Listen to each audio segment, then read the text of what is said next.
Hi everyone, Lewis here, and today I'm going to be bringing you guys my first impressions of a game called Nether. So this game is due to be released to the public on October 31st, 2013 to anyone who purchased one of the two packages for either $30 or $50. Essentially pre-ordering it will get you early access into the game's beta.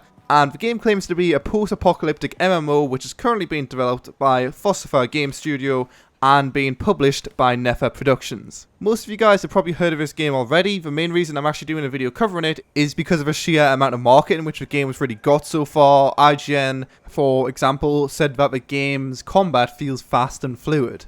Well, I disagree with that, but I'll talk about that a bit in a second. And also, Frankie actually uploaded a video which has currently got 250k views at the time of recording, which was a live action trailer, but no one so far has got their hands on the game, being able to sit down, play it for quite a while, and form an opinion, and hopefully that is what I should do in this video. Everything I do say in this video will of course be my personal opinion. I just request that you watch a full video. Until you do post in the comments, it's fine to have a different opinion to me. What I really want you guys to get out of this video is to know exactly what you're buying when you purchase Nether.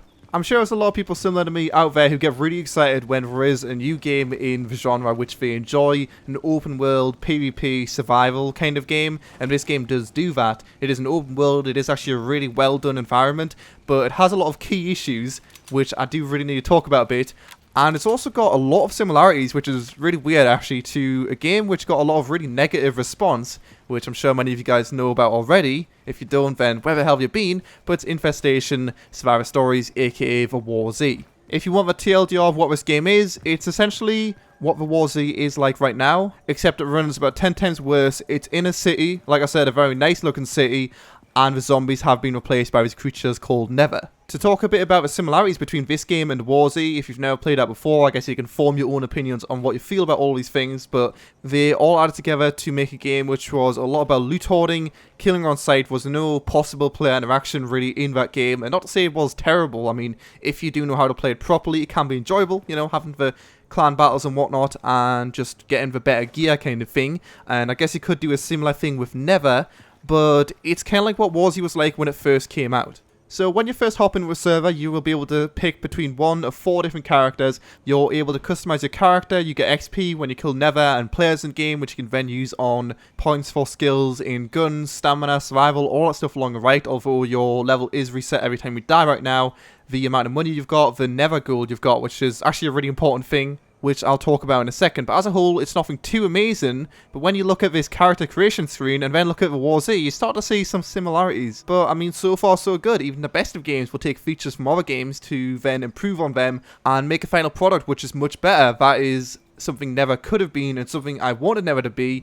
But as you'll see right here, the Nether gold thing is a pretty big deal. There are 2 main currencies in the game, as I've shown you guys before. The first of which is the dollars, which you can find lying about. Sometimes they drop off Nethers. And then there's the second currency, which is the Nether gold. And this currency you can only access using real money. The War Z had exactly the same setup, except they had dollars and GC, which was the equivalent of Nether gold. And with those currencies you could buy ammo, you could buy medical supplies. And it's exactly the same thing in Nether. You can buy ammo, you can buy medical supplies, nothing overpowered like buying a weapon, but it definitely does put a tilt on the game which screams pay to win. You can buy most of these items with both currencies, as you can do in not only Nether but the War Z, but of course with the dollar, as you can see, I've got $46 after playing for about an hour and a half, and I'm nowhere near buying anything. It's a similar deal in the War Z. You need to spend a lot of time to really buy anything, but if you buy Nether gold, then boom, you've got exactly what you want straight away just from injecting money into the game. And it makes sense. The company, of course, does need to make profit at the end of the day to keep on doing what they do,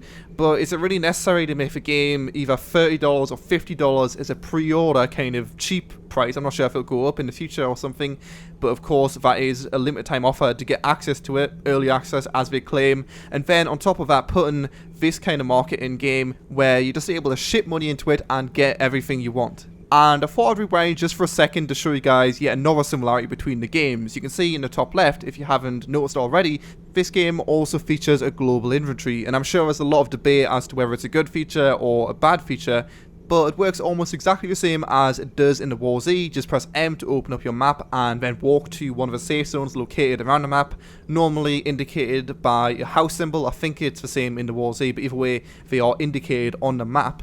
And once you're there, you're now in the safe zone. You're not able to get killed by any players or any Nethers, I don't think, although I did actually see them in the safe zone, which was a bit weird. But you're then able to access the global inventory, which essentially you're able to hoard all of your spare stuff in. So say, for example, you've got 5 sniper rifles, just put 4 of them in there, and if you come back to the global inventory on one of your 4 characters, you're then able to access that same inventory and put them on your new character, which is why I mentioned earlier the Warzy is a lot about hoarding, because at the end of the day, if you do play it a lot, you're going to get a lot of loot, and there's no better place to put it than, of course, the global inventory. Why would you give it to anyone else when you can just keep it in your inventory lovely and safe? I said that this game was very similar to Warzy for a very good reason. It's pretty much identical, and it confuses me as to how IGN claim that the combat feels fast and fluid, yet they say that Warzy is complete bollocks. It doesn't really make too much sense. You've got a hotbar just like in the Warzy, you've got the XP system, which isn't exactly the same as it is in the Warzy, but it's still there. The weight system like in Warzy, the spawning of loot like in Warzy, the picking up of loot like in Warzy, the dropping of loot when you die like in the Warzy. The character creation screen is very similar. The UI actually looks like the Warzy. I mean, if you like the Warzy, then maybe you'll like this game, but a lot of people said the Warzy is shit, so does that make this game shit? Maybe. All this would be good and jolly if the game wasn't coming out to the public in 8 days. I think the core concept of the game is pretty cool, having all these enterable buildings in a massive city. It's really fun to explore, and it kind of gets me back to old days and DayZ when you've got no idea where the hell all the good loot is, where all the bad loot is, but you will find a lot of loot in all the buildings. There's a lot of skyscrapers you can go up, and I'd say around about 40% or so of the buildings in the world are enterable, and that's a pretty big percentage considering how many buildings there is. I mean, it is a city after all, you can't expect everything in the world to be accessible. At the end of the day, the game is of course all about the PvP element. It does have voice chat, as you can see right here. No, don't do it, don't do it, don't.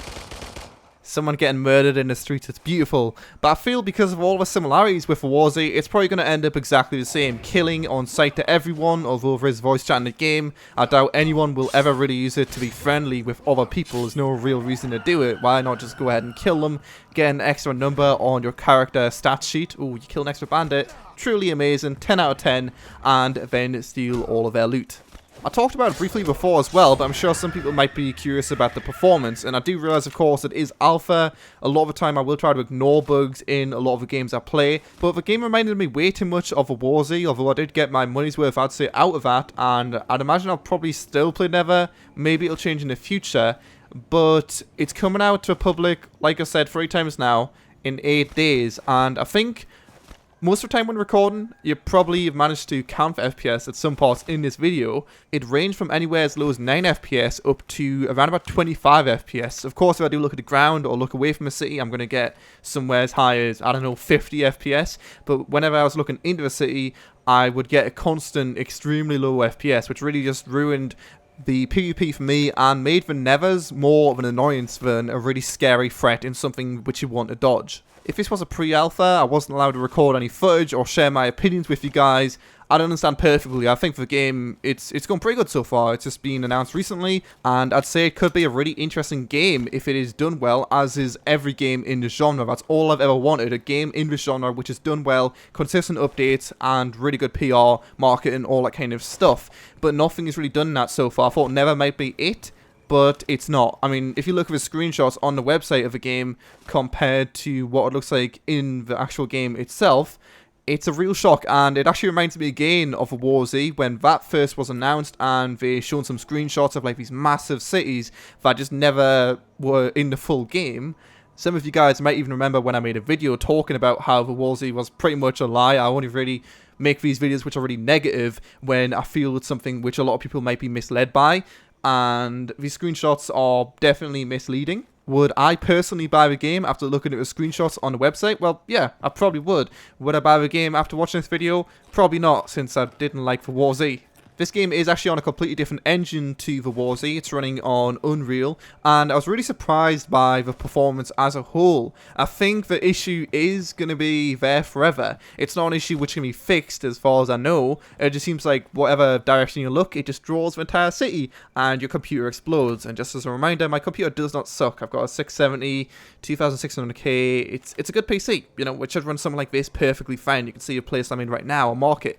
Again, it's a really cool looking place. It's got some items which just really intrigue you. You don't know how they all work. Maybe they're just something you can sell at the market for money. I mean, you can see right here, can be sold in the marketplace. It is an interesting concept, and maybe it'll change in the future, but I just need to get the word out there that this game is essentially the War Z 2.0. There's not really too much more to talk about within the game itself. It does seem to lack any real objective other than leveling up, and I think there's some random events that happen around the world that I've seen in videos of the game before, but I'm not really surprised by that. It's not really a bad thing about the game. Even a game like DayZ, which is by no means perfect, but it's definitely a game I'd personally prefer playing over this game. It doesn't have any real objectives set by the game either. That's what games like this are all about, really. The player interactions, exploring the world, just learning everything there is to know about the game. And I'd say one of the most fun things of all of those is the player interactions, which, like I mentioned before, I don't think is going to be a thing in this game, which is a real shame.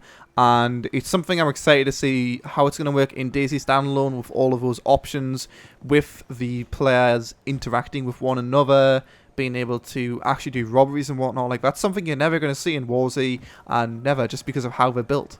I think the only thing which I've missed is talking a bit about the Nethers themselves. I'm sure you're wondering how they are, but other than that, I think you guys should get a decent idea as to what the game is all about. Maybe it is a game for you. Personally, it's not for me, and I'm sure for a lot of people, because it is very, very similar to War Z. It is going to be a game they are going to dodge and maybe buy in the future if it does change. But for now, having a cash shop and buying the game along with all the similarities, it's a bit too much to handle. But the Nethers are a replacement for the zombies in a game like DayZ and War Z.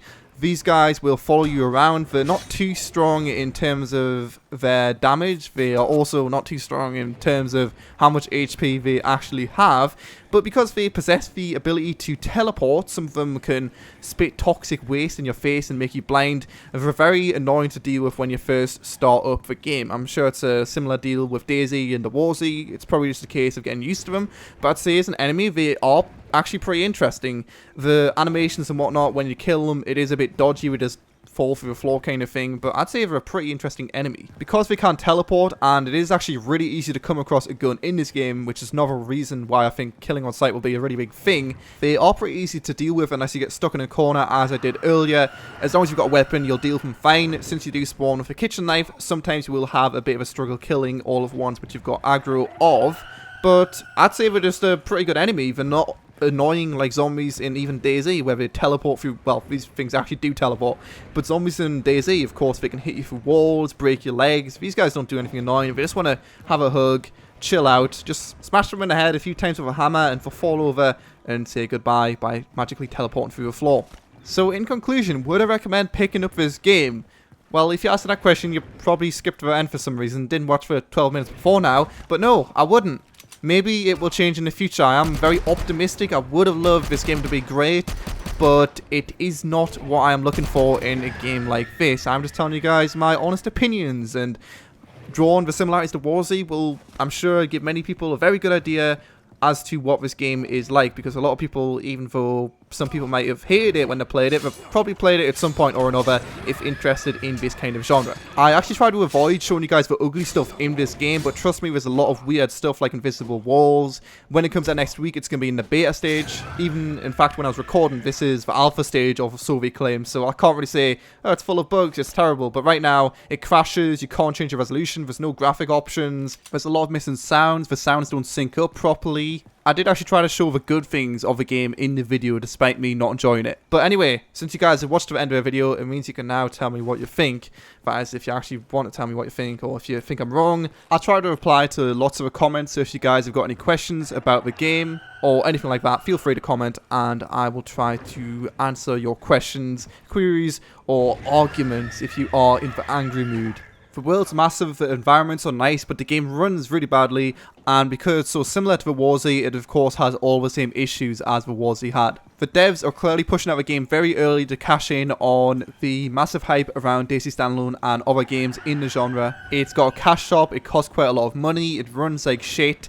It's exactly the same as War Z. I mean, it's a blatant rip-off of a War Z, and on top of that, you'll even see when you buy the game, if you do buy it, you can't get a refund, so good luck. But thanks a lot for watching. If you'd be interested in purchasing the game, for some odd reason, there'll be a link to the website in the description below. Don't forget to comment, like, subscribe, and all that good stuff, and give me your feedback on the game, or my opinions on the game, whatever the hell you guys want, and I'll see you guys next time.